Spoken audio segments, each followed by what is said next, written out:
ladies and gentlemen, and welcome to our December 9th meeting of the Florissant City Council. I see we have Boy Scout Troop 613 in the audience. Gentlemen, would you please come forward and lead us in the Pledge of Allegiance?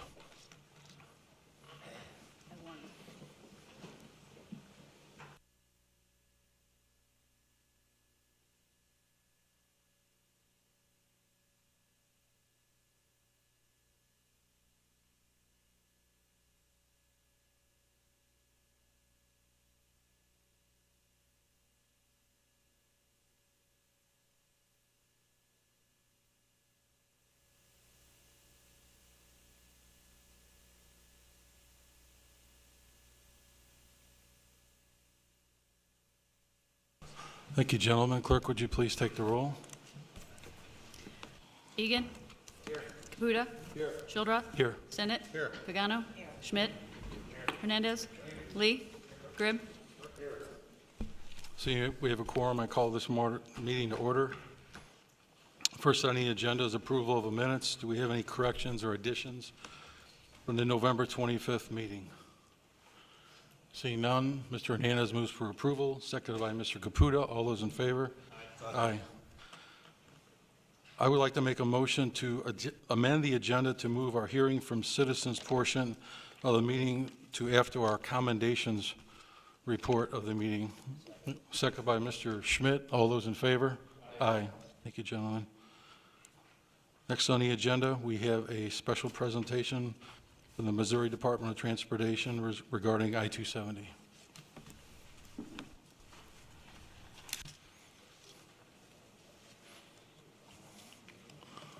Good evening.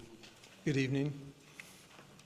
I'm Larry Welty, MoDOT's area engineer for North St. Louis County, and I appreciate you inviting me here tonight to speak with you. I actually have two topics. One is the I-270 North Environmental Assessment, and then related topic is our long-range plan. So I wanted to talk briefly about that just to make you aware of it. So last year we completed a feasibility study for the I-270 corridor. It started 367, went to McDonald Boulevard. That helped us to get a handle on what type of alternatives would be needed, and helped to justify the current study, which again is an environmental assessment which is required by FHWA for improvements. For the environmental assessment, the study area starts at the Mississippi River Bridge, goes all the way to I-70. It is 15 miles long, has 19 interchanges, and it impacts 5 municipalities, plus the village of Calverton Park, portions of unincorporated St. Louis County, in the city of St. Louis. So why an environmental assessment? Again, it's a requirement of the National Environmental Policy Act.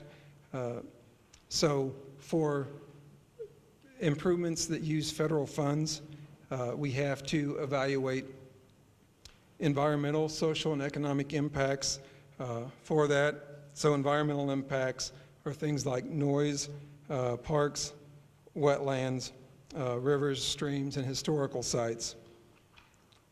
Social impacts include neighborhoods and access to services, and then also land acquisition. And finally, the economic impacts look at the impacts to businesses and residences. Throughout this study, we identify those impacts, and then we try to avoid them, minimize or mitigate them. And again, this is necessary for federal funding so that we don't have to use just state funds for it. The goals of the study were developed listening to people and stakeholders in the corridor, and those goals include improving safety, improving mobility operations, accessibility, improving the aging infrastructure.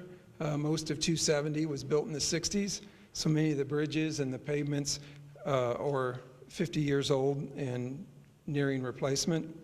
And then finally, the alternatives are be defined such that it will allow us flexibility in design. So similar to the I-64 project that we finished several years ago, we will have the ability to put out an RFP to contractors and designers for them to innovate and give us the most product for the least amount of funds. So it allows the most efficient use of taxpayer money. It encourages innovation. It gets us the best solutions at the best value, and it brings new ideas to MoDOT that we can then incorporate into future projects. We've done extensive public involvement for this study. We have a technical advisory committee that is made up of members from St. Louis County, Metro, Lambert, East-West Gateway. We also have a community advisory committee. Members on that include North County Incorporated, emergency responders, residents, business owners, and developers. And we have a meeting of that group tomorrow evening. Also, key stakeholders. We've meeting with neighborhood groups, churches, schools, other people in the corridor.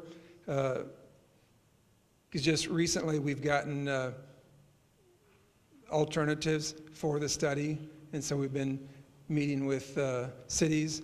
I know we met with the mayor last week to show him some of the alternatives for that. And so we offer to anyone that's interested that we will come out and show the alternatives. I have a stack of them over there, and this is not the setting to go through those alternatives because they are very complicated and detailed, as I'm sure the mayor can attest for it. It's something that takes a little bit of time to go through and understand those.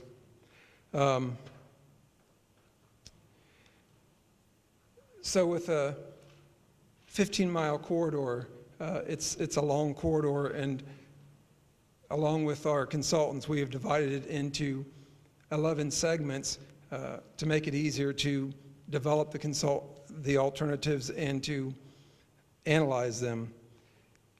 In general, each of those sections have 3 conceptual alternatives. 2 of them will provide for 2-way outer roads, and 1 of them incorporates 1-way outer roads. All the alternatives will add lanes to I-270, will improve the interchanges along the corridor, will accommodate alternative transportation such as pedestrian, bicycle, and transit modes, and of course it will update the aging bridges and pavement and interchanges to current standards. In this study, we will develop evaluation criteria. Those will include safety items such as crashes and emergency services. We will look at how long it will take firemen and police and ambulances to respond throughout the corridor. Also, we'll look at mobility, which has to do with the quality of the trip. You know, are you able to move through the corridor easily without a lot of delay or confusion? We'll look at accessibility. How easy is it to access properties and locations along the corridor? And then also we will look at the environment, as I discussed earlier. The next steps in the study, we will host a public meeting probably in early February. We will present all of the alternatives to the public at that time. So currently, we're working with stakeholders to show them the alternatives and refine the alternatives so that when we go to the public, we're sure that we have the best alternatives that we can have. For that public meeting, we will identify the preferred alternative. And then after that, we will prepare the draft environmental assessment document, host a public hearing on that document, and then complete the study. A successful completion of this study will result in a finding of no significant impacts, and Federal Highway Administration will have to approve that. So the key points for this is that the conceptual alternatives will be evaluated and narrowed to one preferred alternative. And aesthetic improvements are not part of this study. At this point, even when we finish the study, the alternatives will still be somewhat conceptual, so they won't be final. So there's changes that can happen, and that's when we go into design, that's when we would work with the municipalities and others in the corridor to determine how to incorporate aesthetics into the design and make it a pleasing corridor, much like the I-64 corridor, where all the bridges have the same look to them, and the look of the retaining walls and bridge abutments and other aspects in the corridor. As I stated, the preferred alternative will not be a final design. It'll be flexible enough to allow construction methods, innovative construction methods, to be used in the final design. Currently, we do not have funding for the design, right-of-way acquisition, or construction. We have a website, which is i-270north.org, and that's listed in the handouts that you should have gotten. So, using funding as a transition, throughout this year, we have been developing a long-range plan, and you should have a handout with some facts concerning the long-range plan. Early in the year, we had 17 listening sessions throughout the state where we invited stakeholders to come in, and we presented two scenarios to them. One is what they would want us to do if we had no additional funding. No surprise, pretty much everybody said, well, you need to maintain your system and you need to make sure it's a safe system. We also gave them another scenario that if we had increased funding, what would they like to see? And so there was a long list of projects and what they saw as needs and perhaps even some wants that we got out of that. And they also told us that if we had more money, they would like to see alternative modes being supported. And they would like to see whatever projects are built support economic development in the state. So after those listening sessions, we went to many fairs and festivals and other places that people gathered throughout the summer. And we did surveys basically asking them the same questions and what they'd like to see. So we got an even longer list of projects, needs, and wants. We've estimated that total list that we got, and the cost would be in the neighborhood of $70 billion. Our current funding over the next 20 years is only $17 billion.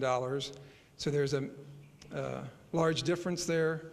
And so to be able to meet the needs and the projects that people want, there would have to be some change in funding. So for our long-range plan, we have 4 goals. The first one, of course, is take care of the transportation system and the services that Missourians enjoy today. The next one is keep all travelers safe, no matter what mode of transportation they use. And these goals don't have any priority order. These are all goals that we intend to meet through this long-range plan. A third goal is invest in projects that spur economic growth and create jobs. As you can tell, these pretty much came from what people told us they wanted to have. And then finally, give Missourians better transportation choices. The last time we had a funding increase was, it was voted in 1992. It was 6 cents over several years. The last 2 cents we got of that was 1996. So it's been almost 20 years since we've had a funding increase. And in that time, some of our major elements that we use, concrete, fuel, asphalt, steel, have all doubled or tripled in price. And of course, you all know that the gas tax is a cents per gallon tax. So if gas is $1 per gallon, we get 17 cents. If it's $4 per gallon, we still get 17 cents. So now we're going back out to the public, and we have the draft long-range plan available on our website at MissouriOnTheMove.org. And so we're going back and asking Missourians, did we get it right? Is this what you want? In the document is that long list of projects that people have told us. So we will be working to finalize a list and finalize that plan early next year. So that's my presentation on both the 270 study and on the long-range plan. So I'm willing to take questions.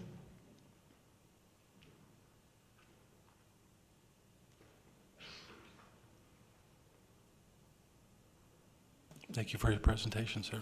Thank you.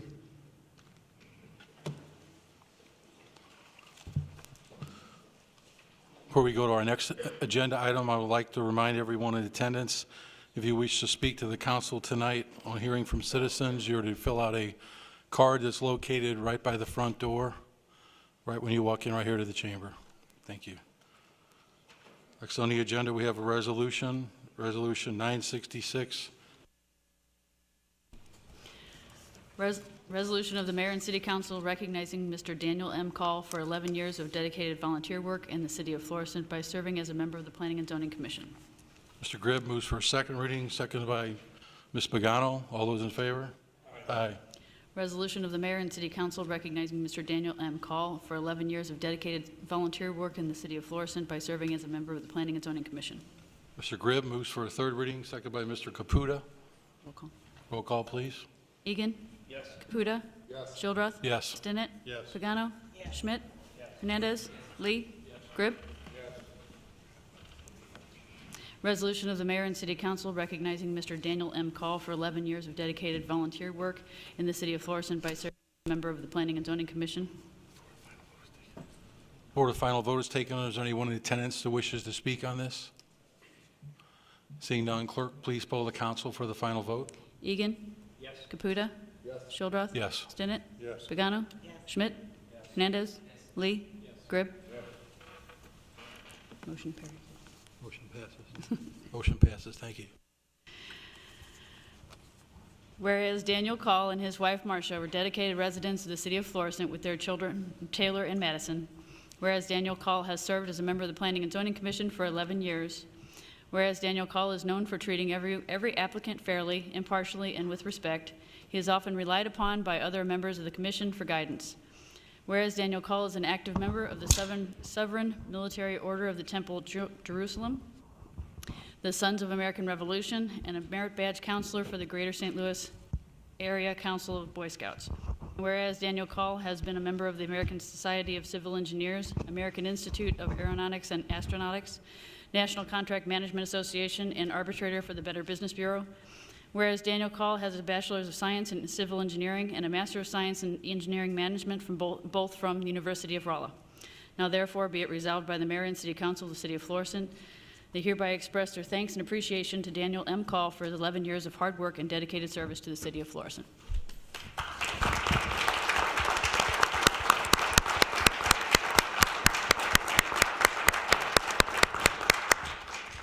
It's particularly hard to find volunteers for commissions such as planning and zoning, but it's even harder to find a degreed engineer or civil engineer. We're required to have an architect or a civil engineer on our planning and zoning board, and sometimes it's very difficult. And Dan, we really appreciate you filling that void for us and for serving planning and zoning members. They serve without compensation. They have 2 meetings a month, and we really appreciate all the sacrifice that that your family has given for you to attend these planning and zoning meetings. It's the most important commission that we have. If they turn something down, it sometimes requires a supermajority of the council, like 7 members. But it's a very high responsibility. I'd like to see if Mr. Schildroth has some words. Thank you, Mr. Mayor. Dan, thanks for all your hard service and work in the city of Florissant. I concur with the mayor. As planning and zoning is tireless work, as Mr. Grib can agree. And you guys look at a lot of projects, and it's a lot of detailed work, and you take your time and patience and serve the city for no compensation. And It means a lot to the city council and to the citizens of the city of Florissant, and I just want to thank you for all the fine work that you've done. Thank you, and the only thing I'd like to say, it has been an honor to serve the city. The city has done some very good things, and I'm sure that, Mayor, you will keep them in the right path, and so, Mr. Schildroth. Again, thank you for the opportunity. Thank you, Dan.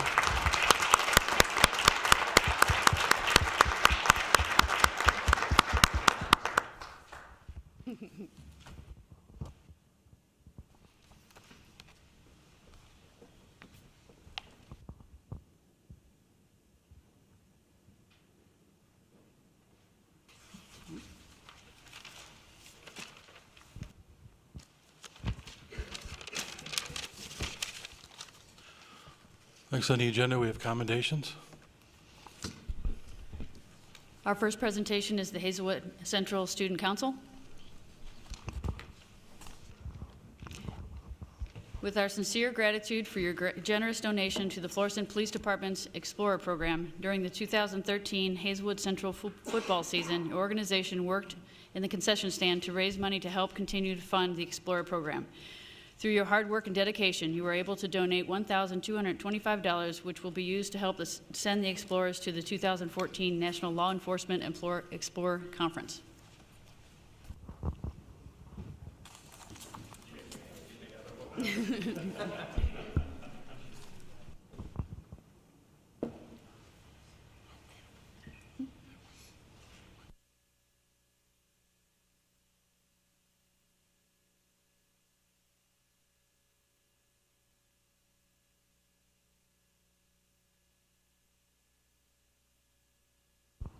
Chief? I just want to thank you guys for donating this money to the Florissant Police Explorer Post. I think it's great that you guys are a youth organization and donating to our Explorer Post, who does so much for the city and for the police department. And it was really nice that you guys went out, raised money, and actually donated it to our Explorer Post. So we really appreciate it. Thank you very much.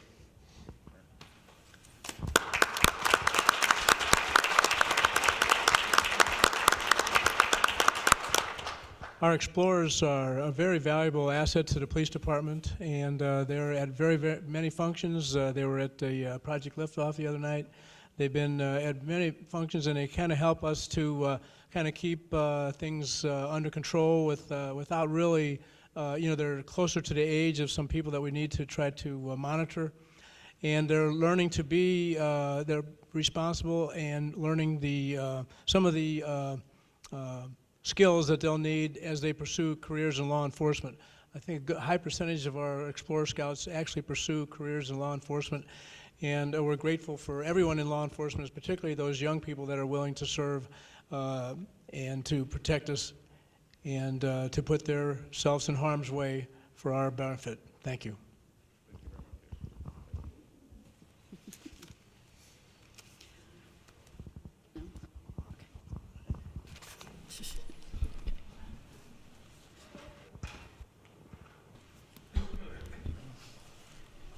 Ready, Chief?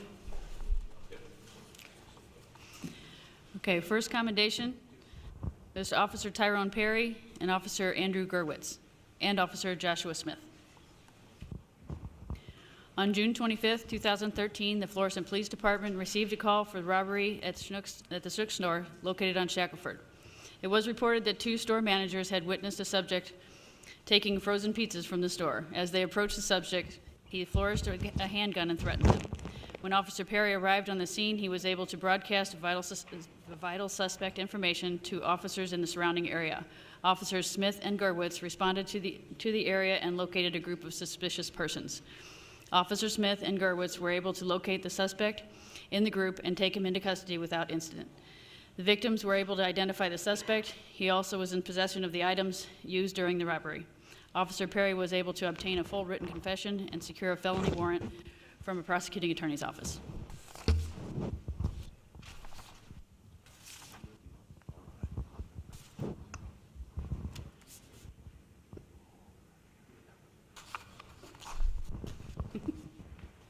Are we clapping?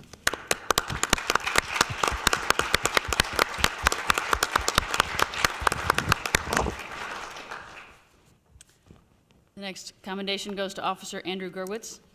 On July 24, 2013, Officer Gerwitz responded to a call for an assault where a church daycare worker had been assaulted as she arrived for work.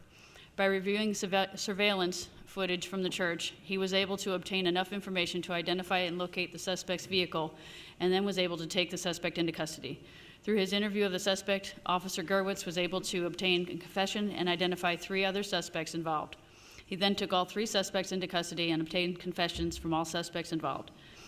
Due to his immediate action and investigation, Officer Gerwitz was able to close the case with swift justice for the victim.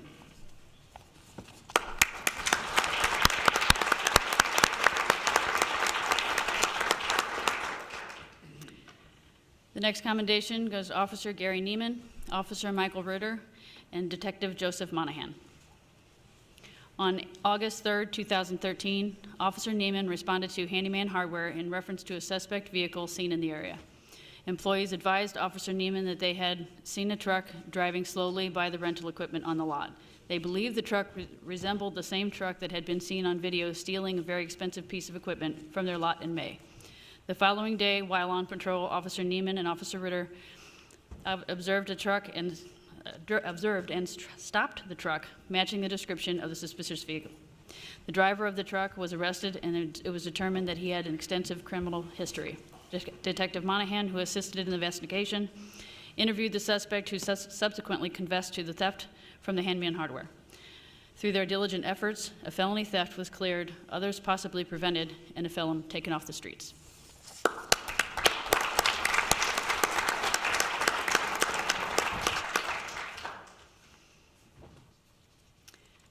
The next commendation is for Officer Sean Mayer.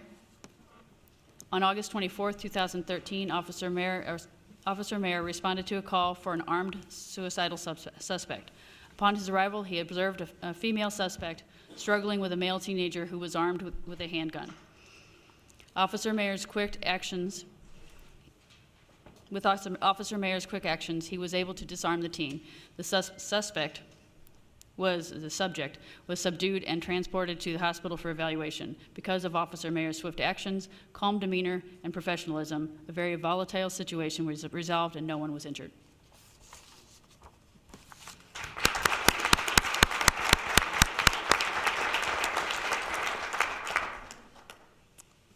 The next commendation goes to Officer Gary Lively. On August 30th, 2013, while on patrol at Dunnigat Park, Officer Lively observed a parked vehicle occupied by 3 subjects acting in a suspicious manner. While questioning the driver of the vehicle, he noticed a white powdery substance on a dish in the vehicle. Officer Lively requested a backup unit and was assisted by Officer Kiefer. Subsequent to the investigation, it was determined that all 3 of the subjects were in possession of narcotics and drug paraphernalia. All 3 subjects were taken into custody and charged with felony drug possession. 2 of the subjects were also wanted by Missouri Probation and Patrol for felony drug charges. As a result of Officer Lively's diligence, 3 known drug users were taken out of our parks.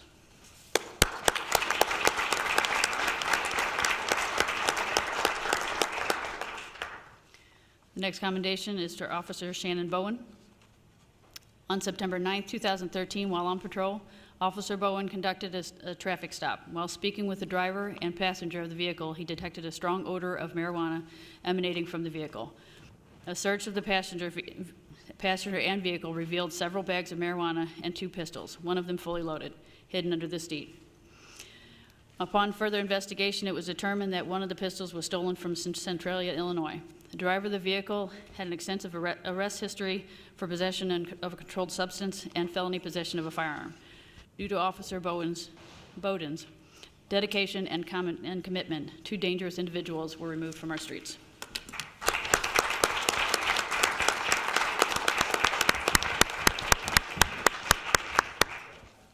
These uncommon examples of valor are common in our. These are easy for me to say.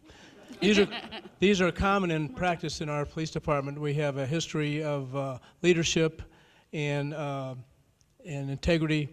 This department is looked up to by other departments in the area. We're very proud of each and every officer in our department, and we're giving these awards to these gentlemen for going in harm's way to protect the rest of us. Chief? First thing I want to do, I want to thank the mayor and the entire city council for allowing us to be here tonight to recognize these officers for their for allowing us to commend these officers in public like this as they deserve. I can tell you that this is a very fine group of officers, as I believe all my police department is, and to be honest with you, it makes my job easier and a captain's job a lot easier. We have officers like this that aren't afraid to step in harm's way and protect the citizens of the city of Florissant. And I personally want to thank you for your commitment and your professionalism to the Florissant Police Department. I did want to point out one more thing, not that I want to point out individuals, but it's more of a position, is that Gary Lively is one of our 2 park police officers, and I know that that's a program that the mayor and the city council were very committed to. And I can tell you with Officer Lively and Officer Foster, I think the program's been very successful. And you know, Gary's here tonight being commended for his hard work along with these other officers. But thank you guys very much for the work you do. Thank you.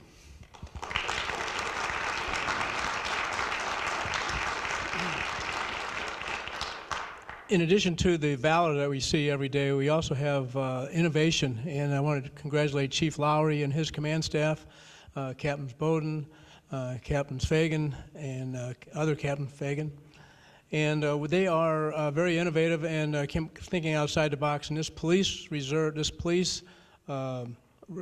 officers that we are putting in the Parks Department was we tried several different scenarios, and we finally got a scenario that worked beautifully for us, and we've got 2 great reserve officers for the Parks Department, and it's worked out in a terrific way for us. And not only that, but they've also been innovative in many other ways, and I really appreciate their being ahead of the curve and trying to anticipate what the needs of the city are going to be before it even happens. So thank you, Chief. Have the guys step up and take a quick picture. Put these guys on the mute. Don't like taking them outside this whole thing. I'll really squeeze.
Next on the agenda, we have hearing from citizens. State Representative Keith English.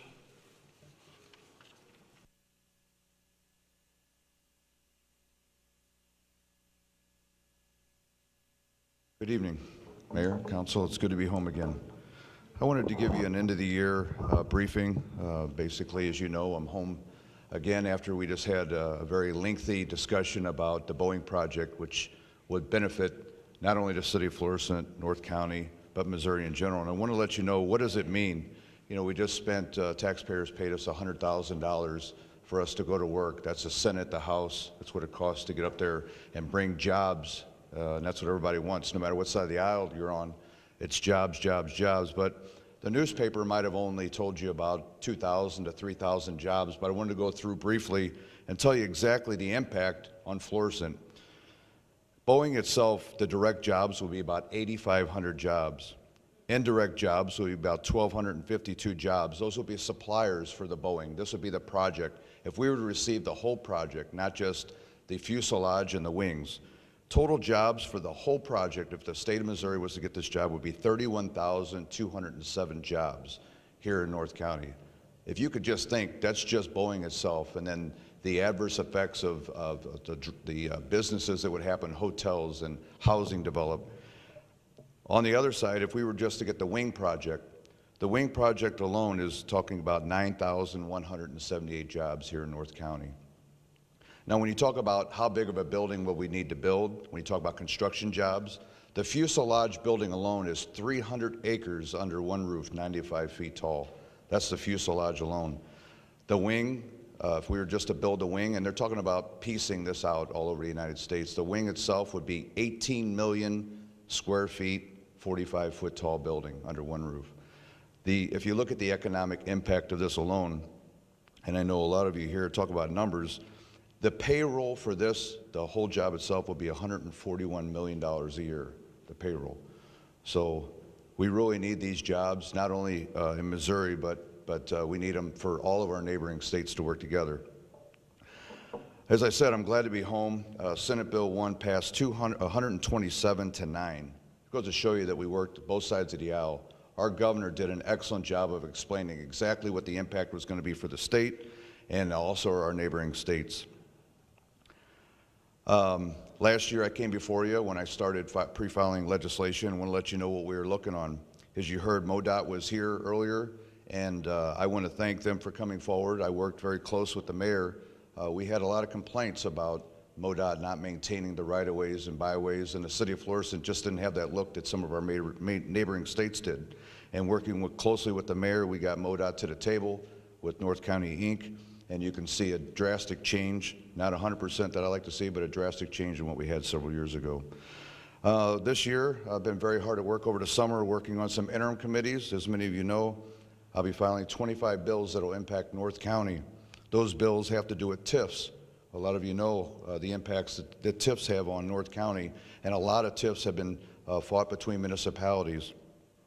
Orders of protection, we have a lot of our families here, and I want to tighten that up. I'm working with several of our representatives on the other side of the aisle on tightening up our order of protection and the legal part, fire boards. MSD, as you know, Mayor and the City Council, we have worked very hard when I was on the City Council with the overland flooding and some of the problems we have with sewer backups.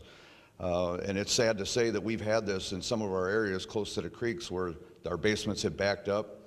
MSD would claim responsibility and they would write a check for $2,500. Then several months after the homeowner had finished renovating, they get another sewer backup, and MSD would then again write another check for $2,500. I'll be sitting down at the table with MSD on their fees this year and increasing that, because that was back in the 1980s. That amount was established by or set by the state orders. Red light cameras.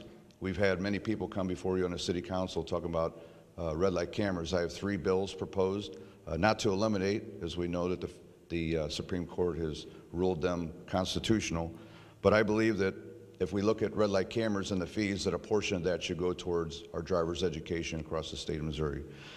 I'm glad to be home. I wanted to talk to you a little bit about what's going on in Jefferson City. I'm very happy to be in front of you again, and I'm very excited to do my job for the work for the City of Florissant and neighboring communities.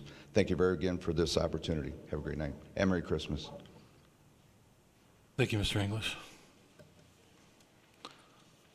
Next on the agenda, we have communications. Email dated November 27, 2013, from Kevin O'Donnell regarding the Boeing plant in St. Louis County. Next on the agenda, we have public hearings. There are none.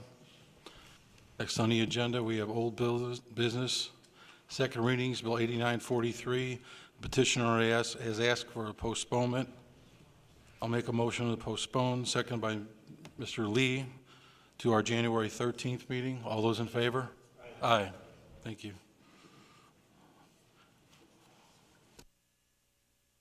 Next on the agenda, we have Bill 8947. Motion for a second. Mr. Lee moves for a second. No second. No second. The bill dies for lack of a second. Right.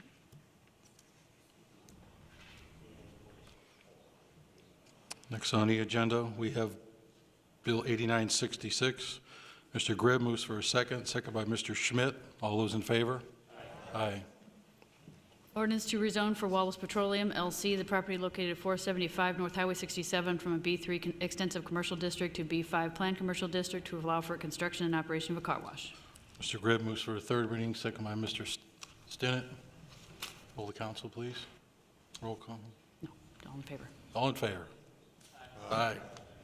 Ordinance to rezone for Wallace Petroleum LLC, the property located at 475 North Highway 67 from B3 Extensive Commercial District to B5 Planned Commercial District to allow for construction of an operation of a car wash. Before the final vote is taken, or is anyone in attendance who wishes to speak on this?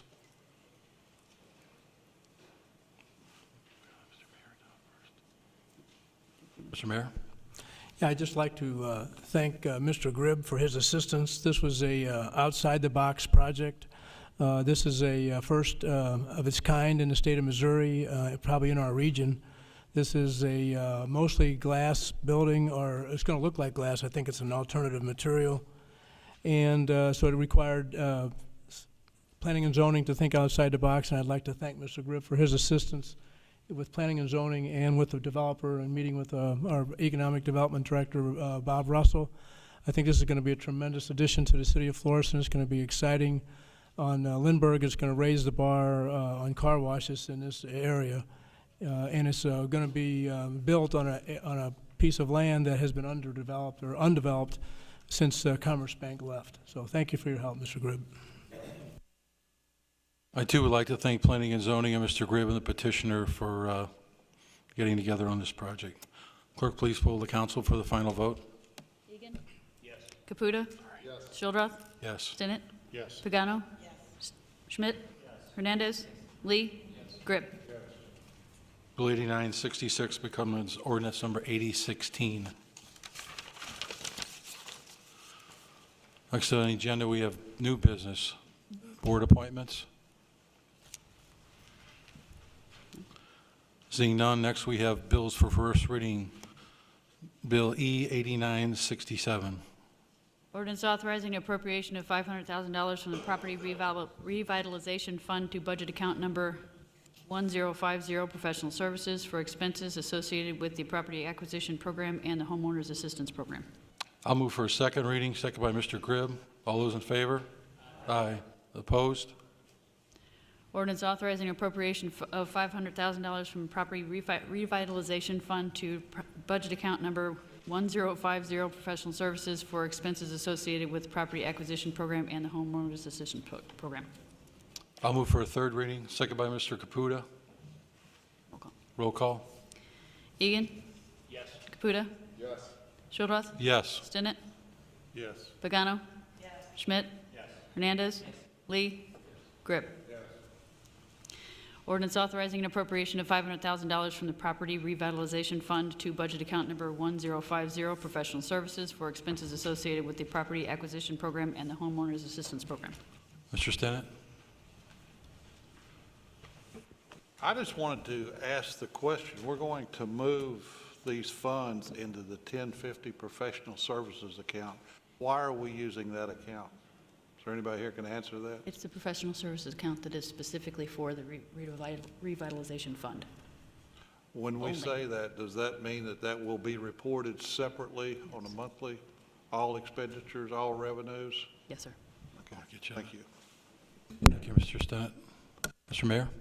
Yeah, I would like to thank Mr. Lee for his leadership in bringing this idea to the forefront. He's discussed this with me a long time before we got into public discussion. The administration and the council embraced this concept wholeheartedly. We've already had our first applicants. We were kind of starting off slow because we don't really want to get into, we have some people that have property under contract, so we really don't want to apply this to someone that already has their property under contract, so we wanted to have a little bit of waiting time. But we already have applicants. These are, what we're finding is children of people that are longtime residents of Florissant who are weighing the option of, oh, we're going to locate in Bridgeton or Florissant or Overland or Florissant or whatever, Maryland Heights or Florissant. This is tipping the scales for the children of our longtime residents to buy homes in Florissant. This is exactly what we've been looking for to prime the pump in the real estate market here in Florissant. And I want to commend the council for their looking outside the box and creating this program that I think is going to have tremendous benefits to our real estate market. Thank you. Thank you, Mr. Mayor. Before the final vote is taken, is there anyone in attendance who wishes to speak on this? Seeing none, clerk, please poll the council for the final vote. Eagan. Yes. Caputa. Yes. Schildroth. Yes. Stinnett. Yes. Pagano. Yes. Schmidt. Yes. Hernandez. Yes. Lee. Yes. Grib. Bill E. 8967 becomes ordinance number 8017. I would like to thank the entire council for supporting this measure and this program. I think it's going to be very good for a lot of folks. Next on the agenda, we have council announcements. Mr. Lee. Thank you, Mr. President. First of all, I'd like to announce that on January the 18th, from 10 a.m. to 2 p.m., the New Life Baptist Church at 1185 Shackleford Road is going to be holding a free eyeglass clinic. It's going to be on a first-come, first-served basis.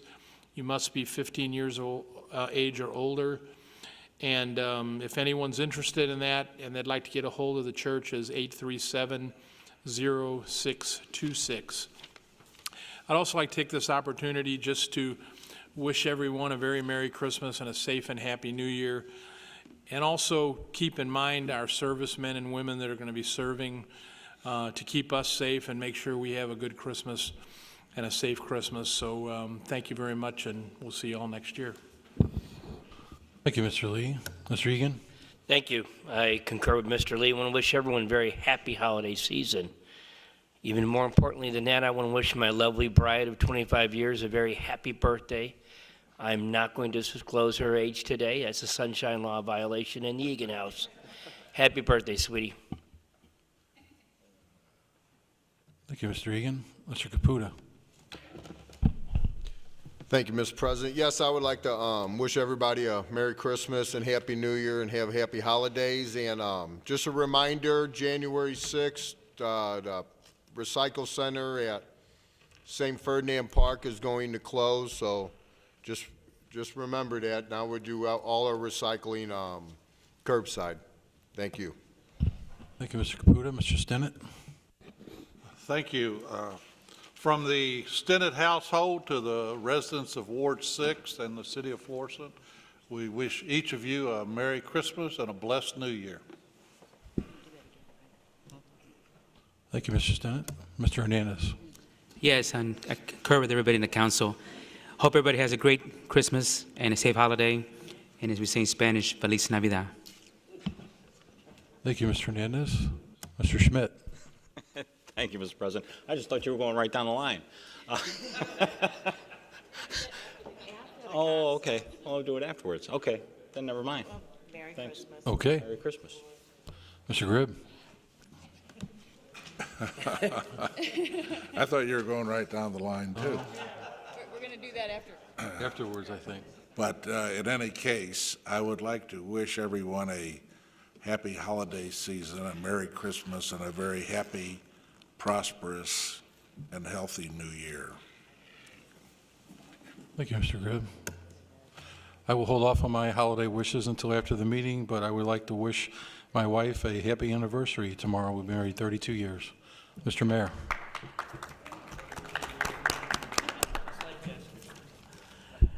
Thank you, Mr. President. I'd like to thank the council and citizens for their well wishes when I was recovering from a minor ailment in the last couple weeks. And I also like to thank Mayor Lowry for filling in for me at the rededication of the John F. Kennedy Center, which we rededicated on the 50th commemoration of the assassination of President John F. Kennedy. And we had a very large attendance. We had several schools represented. We had Lawson School and Sacred Heart School and St. Angela School with a number of students there. And we had chamber members, and so we appreciate that they were able to attend. We had cold weather, and we had a big football game in the state of Missouri last Saturday, but we still had our Christmas tree lighting. We had several council members in attendance. Mr. Stinnett was here pretty much all day. Appreciate his help with all the kiddie activities that we had here in City Hall. This was turned into a playland. We had readings, and we had crafts and arts, and we had the Queen candidates, Queen and her court there. and we had a really good time. And then we turned the lights on at a ceremony right after 5 o'clock when it got a little bit dark. And then that same night, we had Project Liftoff. It was the 25th Project Liftoff. I'm very proud of that event. We started it in 1989 to sort of give a boost to our DARE program. And we had 430 kids there this past Saturday, and they had the entire Civic Center at Eagan Center to use everything except for the theater. So they were swimming and they were ice skating and then eating pizza and soda. They had a DJ in the game room, and they had a great time, especially networking with Officer Summers, our DARE officer. She does an outstanding job. And tomorrow is the deadline for the Explorer. They're having a food drive to collect food for the food bank, and tomorrow is the last day that they're collecting. But we appreciate, as we had the Explorers here earlier, we appreciate their efforts there. This coming Friday is the deadline for applications for the Christmas house decoration contest. And then next Tuesday, the 17th, the Youth Advisory Commission will tour the city to judge the Christmas decorations, and then they'll pick the first, second, and third place, and they'll get prizes, and they'll get a sign designating their house and what place they came in. And on Saturday, we have Snack with Santa at the Nature Lodge, and that's always a very popular event, so that's going to be, that's going to be 9 to 10:30. And then on December 31st, it'll be a free skate to everyone all day. It's a day event. So if you have some skates and you want to skate, you can skate for free on December 31st for Florissant residents. Non-residents will be charged regular admission. We're also going to have 2 more free skates this year. We're going to have a free skate on President's Day, January 20th. And we're also going to have a free skate on Martin Luther King's Day, February 17th. On January 4th, we also have it's not a free skate day, but it is a free swim day, a free fitness center day, and there's going to be fitness classes that day on Saturday, January 4th. So if you make that New Year's resolution and you need some more incentive, January 4th at the Eagan Center is the place you want to be. So anyway, happy holidays to everyone, and we'll see you around at the different, seems like there's a party just about every day somewhere. So Merry Christmas. Thank you, Mr. Mayor. Before we adjourn, I'm going to go right down the dais for the folks in television land. Mr. Lee, do you want to start off with your Christmas address, please? Thank you, Mr. President. I guess I jumped the gun there by doing it early, but again, I just want to wish everyone in the audience a very Merry Christmas and a happy and safe New Year, and also remind everybody to remember our servicemen and women that are going to be serving to keep us safe and make sure that we are able to enjoy those holidays. So from my family to yours, Merry Christmas. Thank you, Mr. Lee. Mr. Grib? I'd like to wish everybody a Merry Christmas and a Happy New Year, a happy, healthy, and prosperous New Year. Mr. Caputa, or Mr. Eagan, I'm sorry. I'm jumping the gun. Sorry. I thought we were going down the line, Mr. Schildroth. Is there just water in here? Oh. All right. Again, echoing what Mr. Lee said, the Eagan family has 2 very special members serving in the armed forces. First Sergeant Sean O'Malley's in Kuwait, and my future son-in-law, Patrick Kelly from Ward Number 2, is getting on the USS George Bush and going into harm's way. We pray that for their safe return, all our service people have safe return. From Kelly and I, Emily, Kirsty, Maggie, Patrick and Dan, Nolly the Wonder Dog, and Trudy the Vet Grand Dog, Merry Christmas. Thank you, Mr. Eagan. Mr. Caputa? Thank you, Mr. President. Yes, I would like to, Ward 4, have a Merry Christmas and a Happy New Year, and the citizens of Florissant, and I was going to concur with the rest of the council to keep our service members in our mind during the holiday season. Thank you and Merry Christmas. Thank you, Mr. Caputa. Mr. Mayor? Well, this is similar to what everyone else has said, but every Christmas Day, surrounded by the blessings of family and liberty, I kind of reflect on 1776 because General Washington crossed the Delaware River on Christmas Day because he needed the supplies and ammunition that was at Trenton. And I think about that every Christmas Day, and I reflect on that. And I pray for all of our servicemen and women throughout the world and our police and firefighters here at home, and from the entire Schneider family and the Florissant family here. We wish every one of you and yours peace, joy, and happiness always. Thank you, Mr. Mayor. My wife Mary and I would like to wish the residents of the city of Florissant a Merry Christmas and a Happy New Year. Mr. Stinnett. From Ward 6, where we all know things are always better, a Merry Christmas to the citizens of Florissant and a blessed and Happy New Year. Thank you, Mr. Stinnett. Ms. Pagano. But Ward 7 plays music, doesn't it? Merry Christmas and Happy New Year.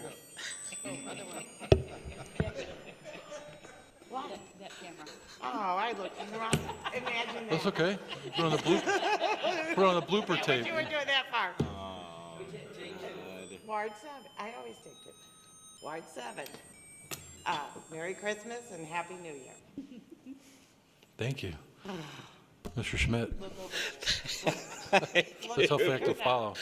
On behalf of my wife and my family, I'd always like to take this time and opportunity to wish the staff, our wonderful employees that work up here at City Hall, and the residents of our wonderful city, as always, a joyous and happy New Year and a very Merry Christmas. Over the last few years, I've endured some few things, and it's always been nice to be able to come back to this family. Having done this for 17 years now, well, actually 18. This is my 18th year. It never gets old to be able to say those words to our employees and our citizens. So again, Happy New Year and a joyous Merry Christmas. Thank you, Mr. Schmidt. Mr. Hernandez.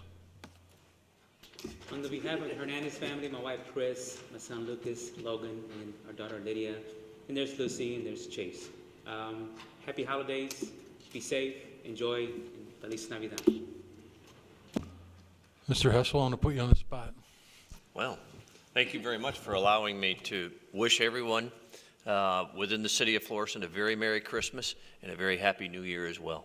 Thank you. Thank you, Mr. Hessel. Our next meeting is January 13th, 2014. I will move for adjournment, second by Mr. Stinnett. All those in favor? Aye.